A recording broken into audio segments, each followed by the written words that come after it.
আসসালামু আলাইকুম। আজকে দেখাবো কিভাবে বিএসপিতে একটি অ্যাকাউন্ট রেজিস্ট্রেশন করতে পারবেন। প্রথমে এই ওয়েবসাইটে যাবেন এবং দেখুন এরকম একটি উইন্ডো আসলে এখানে আপনার জন্ম তারিখটি দিবেন। এখানে এখানে জন্মসাল দিবেন। এরপর এরপর এখানে আপনার এনআইডি নাম্বারটি দিবেন। এভাবে এরপর এখানে আপনার এই এনআইডি কার্ড দিয়ে যে সিমটি কিনা আছে সেই মোবাইল নাম্বারটি এখানে বসাবেন। এরপরে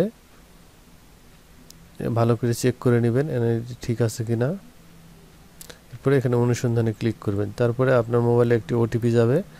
সেই ওটিপিটি এখানে 3 মিনিটের মধ্যে দেখুন এখানে লেখা আছে 3 মিনিটের মধ্যে এখানে দিতে হবে। তো আমি দিয়ে দিচ্ছি। আমার মোবাইলে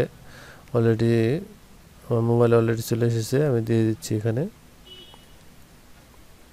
এখানে যাচাই করুন। এরপরে একটু এখানে সময় নেবে। আপনার এনআইডিটি এই মোবাইল নাম্বারটি এনআইডি সার্ভারে ভেরিফাই করবে।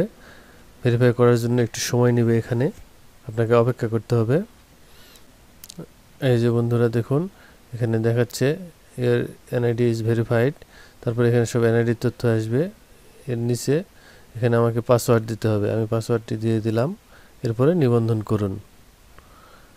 এরপরে আমি এখানে ইউজার নেম এবং পাসওয়ার্ডটি দিয়ে দিচ্ছি।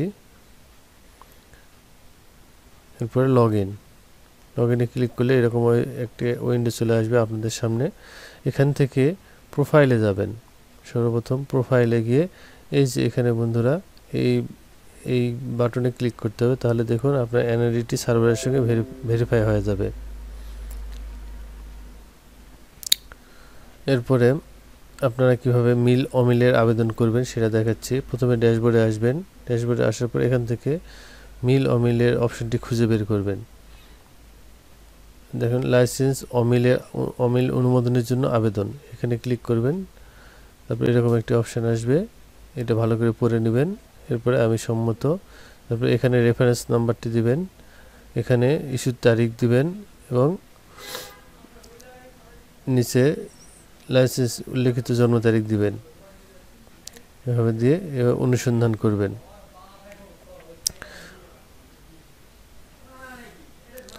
এভাবে যদি না আসে তাহলে এটি পেশাদার অপশানে যাবেন। ড্রাইভিং লাইসেন্স পেশাদার ড্রাইভিং লাইসেন্সের নবায়নে যাবেন।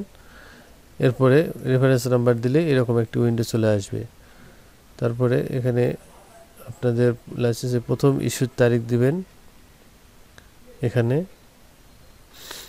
আমি দিয়ে দিচ্ছি, এখানে জন্ম তারিখ দিয়ে দিলাম। এরপরেই আবেদনটি আপনার হয়ে যাবে। এই যে দেখুন এখানে অলরেডি হয়ে গেছে। এটি বিআরটিতে অ্যাপ্রুভালের জন্য অপেক্ষমান। এখন বিআরটি অ্যাপ্রুভাল দিয়ে দিলে আপনারা যে কোনো রিনিউ আবেদন বা যে কোনো আবেদন করতে পারবেন। এই যে দেখুন এখানে লেখা আছে application is pending to BRT authority.